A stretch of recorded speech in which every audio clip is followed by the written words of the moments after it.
তো আমরা দেখি ভগবানের লীলাতে একটু বলরামের তত্ত্ব আমরা শুনলাম। একটু কেমন হয় যে বলরাম আর কৃষ্ণের মধ্যে কৃষ্ণ চাইছেন অর্জুনের বিবাহ, সুভদ্রার সাথে অর্জুনের বিয়ে হোক। আর বলরাম চাইছেন দুর্যোধনের বিবাহ হোক। আবার কৃষ্ণ ভীমকে শিখিয়ে দিচ্ছেন কিভাবে দুর্যোধনকে মারবে। আবার বলরাম রেগে গেছেন। তাহলে মানে কেমন একটু কি হলো যদি প্রভু একটু বলেন। বিরুদ্ধ ভাব চলে এলো এখানে।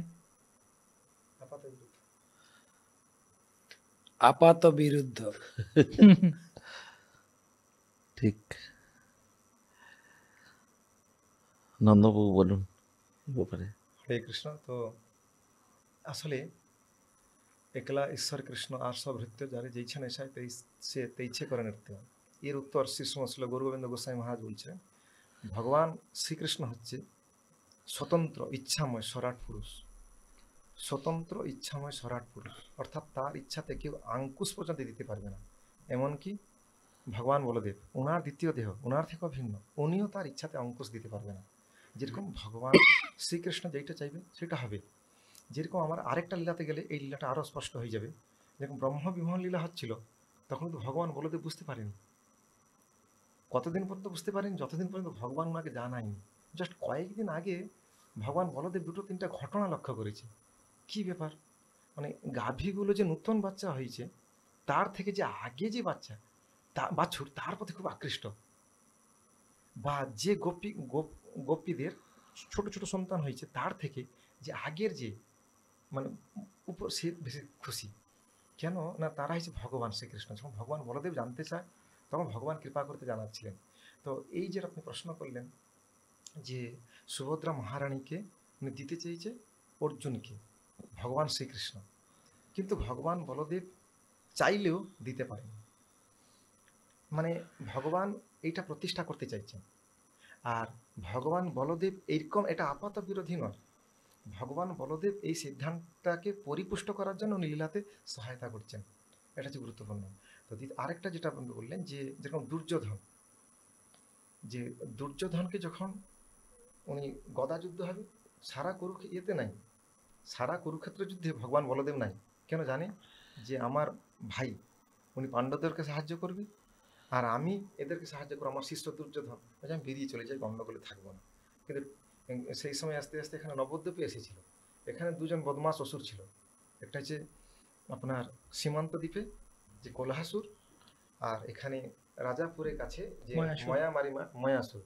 দুজন বদমাসকে খুব মানে হত্যা মানে মেরে এখানে পাকা ভোজন দিয়েছিল ব্রাহ্মণগণ। তারপরে ঠিক যে যখন ভীম আর দুর্যোধন ফাইনাল গদা যুদ্ধ চলছে সেই সময় হাজির। আর সেই সময় ভগবান ইঙ্গিত দিয়ে যে এখানে মারো, মানে মানে কার জঙ্ঘাতে উরুতে অ্যাকচুয়ালি গদা যুদ্ধ হতে উরুতে মারা হয়েছে, মানে নিয়ম নেই। ওই জন্য ভগবান বলদেব বিশাল রেখে যায়। তখন ভগবান কৃষ্ণ দেখছে যে ভীমকে উনি বলছে আমি দেখে নিব পুরো, আর ভগবান বলদেব সঙ্গে কে কিছু করতে পারবে না। তখন ভগবান কৃষ্ণ এসে তার দাদাকে প্রণাম করে বলছে, দেখুন আপনি বলছিলেন নিয়ম অনিয়ম, তখন কৃষ্ণ বুঝিয়েছেন। যখন কুরু সভাতে দ্রৌপদীকে অপমান করা হচ্ছিল তখন ধর্ম কোথায় ছিল? আচ্ছা, যখন যে এই যে মানে ছল করে কপট খেলা মানে দুটো ক্রীড়া করা হয়েছিল তখন ধর্ম কোথায় ছিল? ভগবান পুরো লম্বা লিস্ট দিয়েছে, আর ভগবান বলদেব শুনছেন। আর এটা যে মেরেছে এটা কোনো অধর্ম নয়। কেন? ভীম প্রতিজ্ঞা করেছিল যখন দ্রৌপদী মাকে অপমান করা হয়েছিল, যে যেই দুর্যোধন এই উরু দেখাচ্ছিল সে উরুকে আমি ভেঙে দিব। ক্ষত্রিয় প্রতিজ্ঞা করেছে এটাই করবে। সেভাবে তখন বলদেব ভগবান বুঝে গেছে। তো এই মেন সিদ্ধান্ত হচ্ছে, এটা আপাত বিরোধী নয়, যে ভগবান শ্রীকৃষ্ণ যেটা ইচ্ছা করবে সেইটা মানুষকে করতে হবে। এই জন্য সিদ্ধান্ত হচ্ছে, যাহা ইচ্ছা কৃষ্ণ করে কৃষ্ণ তাহা জানো ভালো, তেজিয়া আপন ইচ্ছা ঘুচাও জঞ্জাল। কৃষ্ণ ইচ্ছা বিপরীত যে করে বাসনা, তার ইচ্ছা নাই ফলে সে পায় যাত না। ওই জন্য কৃষ্ণ যেটা ইচ্ছা করবে সেইটা অনুসারে যে যাবে সে কিন্তু তার জীবন খুব আরামসে চলে যাবে। কৃষ্ণের ইচ্ছা কি? যে হে জীবগণ আমাকে ভুলে চলে আসছো, তুমি আমাকে আসক্ত হয়ে যাও। এই জন্য আমি তোমাকে গীতা ভাগবত দিয়ে যাচ্ছি, এই গীতা ভাগবত অধ্যয়ন করো, ভগবত ভক্তি করো, এই জীবন আনন্দ থাকো, লাস্টে আমার ধামে চলে আসো। কৃষ্ণের ইচ্ছা, যেটা করবে না তার জীবন যন্ত্রণাময় হয়ে উঠবে। এই জন্যে যে এইটা যে সিদ্ধান্ত, যে কৃষ্ণ ইচ্ছা বিপরীত যে করে বাসনা, তার ইচ্ছা নাই ফলে সে পায় যাত না। সাক্ষাৎ ভগবান বলদেব, ভগবানের দ্বিতীয় দেহ, সে কৃষ্ণ ইচ্ছা বিপরীত বাসনা করলো, কিন্তু তার কোনো ইচ্ছা ফলেনি। আর আমাদের কার কথা, আমরা সাধারণত মানে মানে তটস্থ শক্তি জাত। এই যে সিদ্ধান্ত, এখান থেকে আমরা এই লীলা থেকে, এই লীলা মাধ্যমে ভগবান বলদেব পুষ্টি করেছেন। ভগবান শ্রীকৃষ্ণ এটা বোঝাতে চাইছে যে কৃষ্ণ যেটা বাসনা সেইটা অনুসারে আমরা চললে তাহলে আমাদের কোনো অসুবিধা হবে না। কৃষ্ণের বাসনা, হে জীবগণ হৃদয় দিয়ে আমাকে ভালোবাসো। আর আমরা যদি কৃষ্ণকে আসক্ত না হও, তাহলে আমরা যে কোথায় আমাকে নিয়ে যাচ্ছি আমরা জানি না। এটা মূল শিক্ষা। হরে কৃষ্ণ।